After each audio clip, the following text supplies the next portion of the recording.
ഹൃദയത്തിനകത്തൊരു ഗൂഢമനുഷ്യനുണ്ട് എന്നാണ് പരിശുദ്ധാത്മാവ് എഴുതിയിരിക്കുന്നത്. ആ ഗൂഢമനുഷ്യനെക്കുറിച്ച് പറയുന്നു.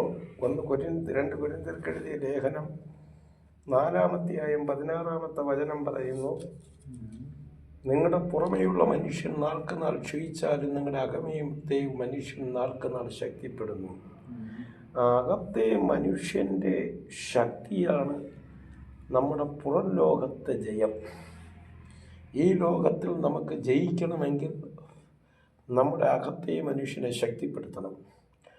അകത്തെ മനുഷ്യനെ ശക്തിപ്പെടുത്തുവാൻ തക്കവണ്ണം പൗലൂസ് പറയുന്നു, ഞങ്ങളുടെ പോരിൻ്റെ ആയുധങ്ങൾ അത് ജഡീകങ്ങളല്ല, അത് ജഡത്തിൻ്റെ കീഴിൽ നിന്ന് പൊങ്ങി വരുന്ന ശക്തിയല്ല, ജഡീകങ്ങളല്ല, അത് കോട്ടകളെ ഇടിപ്പാൻ ദൈവസന്നിധി ശക്തിയുള്ളവയാണ്. എന്നിട്ട് പൗലൂസ് പറയുന്നു, ഞങ്ങൾ ജഡത്തിൽ സഞ്ചരിക്കുന്നവരെങ്കിലും ജഡപ്രകാരം പോരാടുന്നില്ല.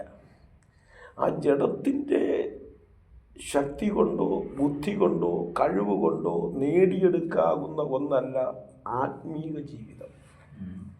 അത് ആത്മാവിന് വിധേയപ്പെട്ട് ആത്മാവിൻ്റെ നടത്തിപ്പിന് കീഴ്പ്പെട്ട് ആത്മനിയോഗത്തിന് വേണ്ടി സമർപ്പിക്കപ്പെട്ട് നാമും ആത്മാവുമായുള്ളൊരു അന്തർധാരയിലെത്തുന്നതാണ് ആത്മീകം. ആ ആത്മീക ജീവിതത്തിൽ ദൈവവുമായി നാം എത്ര കണ്ട് അടുത്തിരിക്കുമോ അത്ര കണ്ട് ദൈവവും നമ്മളോട് അടുത്ത് വരും. എത്ര കണ്ട് നാം ദൈവത്തിൽ നിന്ന് അകന്നു പോകുമോ അത്ര കണ്ട് ദൈവവും നമ്മെ വിട്ടകന്നു പോകും. അപ്പോൾ ദൈവവുമായി അടുത്തിരിക്കുന്നത് ഏറെ യുക്തം എന്നുള്ളതാണ് സത്യം.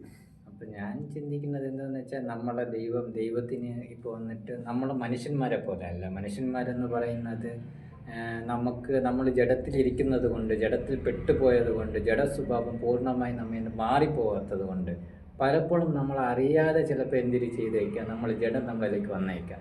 പക്ഷേ നമ്മളുണ്ടാക്കിയ ദൈവം പറയുന്നത് ഇങ്ങനെയാണ്, അറിയാതെ പോലും ഒരു മിസ്റ്റേക്ക് ചെയ്യുന്നതല്ല നമ്മളെ ദൈവം. വിശുദ്ധ ദൈവമാണ്. നമ്മളെ കഴിവ് കേടും നമ്മളെ നമ്മളെ ഒരു കുറവുകൾ മനസ്സിലാക്കുന്ന ദൈവം, അത് കണ്ട് നമ്മളോട് ഇടപെടുന്നതാണ് നമ്മളെ ദൈവം, അല്ലേ?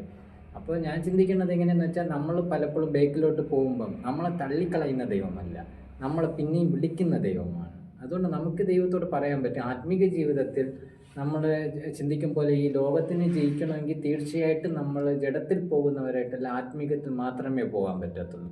അകത്തെ മനുഷ്യനെ നമ്മൾ പുഷ്ടിപ്പെടുത്തി അകത്തെ മനുഷ്യൻ്റെ ഗൈഡൻസിൽ കൂടെ നമ്മൾ പോയാൽ മാത്രമേ നമുക്ക് ജയിക്കാൻ പറ്റത്തുള്ളൂ. കറക്റ്റ്. അപ്പോൾ നമ്മൾ ചെയ്യണം, അതിന് വേണ്ടിയിട്ട് ദൈവത്തിനോട് ചെയ്യുക, എപ്പോഴും അടുക്കണം എന്നുള്ളത് സത്യമാണ്. അപ്പോൾ ദൈവത്തോട് അടുക്കുമ്പോൾ നമ്മളിൽ ഉണ്ടായിരിക്കുന്ന മനസ്സെന്ന് പറയുന്നത്, ദൈവത്തോട് ഇങ്ങനെ അടുക്കാൻ പോകുന്ന മനുഷ്യനെ ഒരിക്കലും ദൈവം തള്ളിക്കളയത്തില്ല.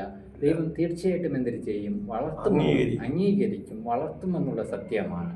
അതുപോലെ തന്നെ വചനം പറയുന്നു, എന്നെ അല്ലാതെ നിങ്ങൾക്കൊന്നും ചെയ്യാൻ പറ്റത്തില്ല, അല്ലേ? എന്നെ കൂടാതെ നിങ്ങൾക്കൊന്നും ചെയ്യാൻ പറ്റത്തില്ല. അപ്പം നമ്മൾ ദൈവത്തിൻ്റെ മക്കളായിരിക്കുന്ന നമ്മൾ ജീവിതത്തിൽ ഏത് ചെയ്യണമെങ്കിലും നമ്മളെ ഉണ്ടാക്കിയ ദൈവത്തിൻ്റെ കൂടെ മാത്രമേ ഇത് ചെയ്യാത്തുള്ളൂ.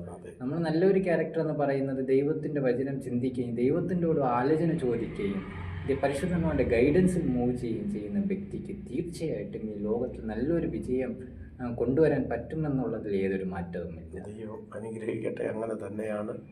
എല്ലാ മനുഷ്യരും ദൈവേഷ്ടം ചെയ്ത് വാഗ്ദത്തം പ്രാപിക്കണമെന്ന് ദൈവം ആഗ്രഹിക്കുന്നു. ആ ആഗ്രഹത്തിലേക്ക് നാം നമ്മുടെ ഈ സന്ദേശം കേൾക്കുന്ന എല്ലാ സഹോദരങ്ങളും ഒരുമിച്ച് ദൈവരാജ്യത്തിൽ കാണുവാൻ ഇടയാകട്ടെ. ഇവിടെ കാണുന്നത് പോലെ അവിടെയും നമുക്കൊരുമിച്ച് കാണാം എന്നുള്ള പ്രത്യാശയോടെ ഞങ്ങളുടെ വാക്കുകളെ ചുരുക്കുന്നു. ദൈവത്തിന് മഹത്വം. ദൈവത്തിന്